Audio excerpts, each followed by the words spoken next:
السلام علیکم ورحمۃ اللہ وبرکاتہ۔ معزز و مکرم ناظرین و سامعین، ذی الحجہ کا مہینہ ختم ہونے کو ہے اور 1443 ہجری بھی ختم ہونے کو ہے۔ چونکہ ذی الحجہ یہ اسلامی سال کے اعتبار سے آخری مہینہ ہے اور اس کے بعد اسلامی اعتبار سے نئے سال کا آغاز ہوتا ہے۔ جب نئے سال کا آغاز ہو تو ہمیں معلوم ہونا چاہیے کہ نئے سال کا آغاز کس طریقے سے ہوا، اسلامی سال کی بنیاد کس طریقے سے پڑی۔ تو ایک مرتبہ یہ ہوا کہ حضرت عمر فاروق رضی اللہ تعالیٰ عنہ کی خدمت میں ایک شخص حاضر ہوا اور اس نے کہا کہ امیر المؤمنین رضی اللہ تعالیٰ عنہ، آپ جو خطوط ہمارے پاس ارسال فرماتے ہیں، یہ جو خطوط ہمیں بھیجتے ہیں، ہمیں پتہ ہی نہیں چلتا کہ وہ کس تاریخ کا خط ہے یا کب آیا تھا، کس وقت آیا تھا، ہمیں اس کا کچھ علم ہی نہیں ہوتا، کیونکہ بسا اوقات خطوط پہنچتے پہنچتے ہمیں کافی وقت لگ جاتا ہے۔ تو حضرت عمر فاروق رضی اللہ تعالیٰ عنہ نے فرمایا اس کے لیے کیا کیا جائے، کیا کون سی علامت مقرر کی جائے جس کے ذریعے سے ہم اندازہ لگا سکے کہ یہ فلاں تاریخ کا خط ہے یا فلاں وقت کا خط ہے۔ تو اس نے کہا چونکہ میں نے یمن میں ان لوگوں کے پاس ایک ایسی چیز دیکھی ہے جس کے ذریعے سے ہم تاریخ کو متعین کر سکتے ہیں، تو ان کا لکھنے کا طریقہ یہ ہے کہ فلاں دن، فلاں وقت، فلاں مہینہ اور فلاں سال۔ حضرت عمر فاروق رضی اللہ تعالیٰ عنہ کو یہ رائے بڑی پسند آئی اور انہوں نے حضرات صحابہ کرام رضوان اللہ تعالیٰ علیہم اجمعین کو جمع کیا، ان سے رائے مشورہ لیا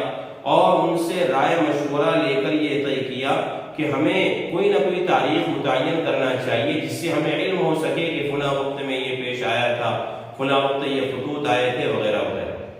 تو حضرات صحابہ کرام رضوان اللہ تعالیٰ علیہم اجمعین نے رائے دی اور بہت سے صحابہ کرام نے مختلف رائے دی، الگ الگ مشورے دی۔ حضرت عمر فاروق رضی اللہ تعالیٰ عنہ نے ان تمام مشوروں کی روشنی میں یہ طے کیا کہ ہم اسلامی سال کا آغاز اس طریقے سے کریں گے جیسا کہ یہ شخص بتلا رہے ہیں۔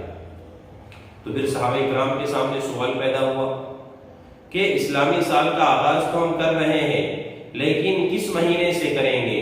کس واقعے سے کریں گے، کس طریقے سے کریں گے۔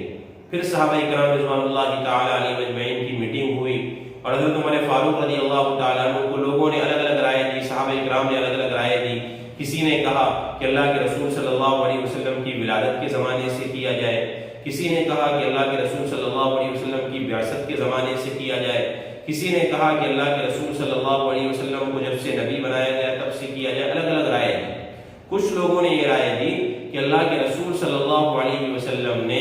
جب ہجرت کی تھی اس وقت سے سال کا آغاز کیا جائے۔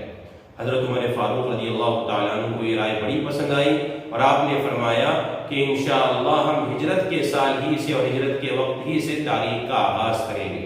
چنانچہ تمام صحابہ کرام کے اتفاق سے یہ طے ہوا کہ ہجرت کے سال سے تاریخ کا آغاز کیا جائے گا، چونکہ ہجرت اپنے اندر ایک پیغام لیے ہوئے ہے۔ ہجرت پیغام دیتی ہے کہ باطل کو سرنگو ہونا پڑے گا اور اسلام کو بلند ہونا ہوگا، کیونکہ اللہ رب العزت نے اسلام کے اندر علو کا مادہ رکھا ہے اور باطل کے اندر علو کا مادہ نہیں ہے بلکہ باطل کے اندر مغلوب ہونے کا مادہ ہے۔ پھر صحابہ کرام رضوان اللہ تعالیٰ علیہ اجمعین کے سامنے سوال آیا کہ کس مہینے سے ہم سال کا آغاز کریں گے۔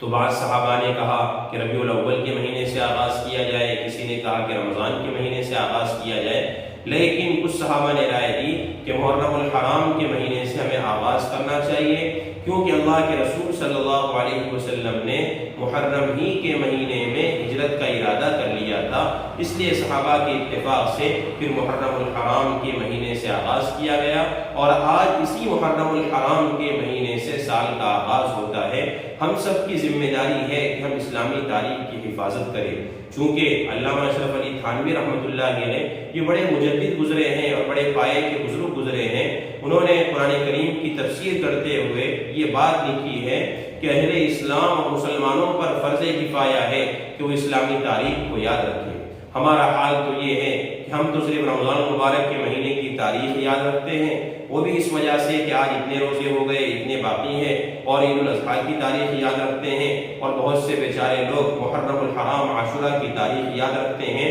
جبکہ ہمارا تعلق اسلام سے ہے، ایمان سے ہے، ہمیں اسلامی تاریخ معلوم ہونا چاہیے۔ اللہ رب العزت سے دعا ہے کہ اللہ رب العزت ہمیں اسلامی تاریخ سمجھا دے۔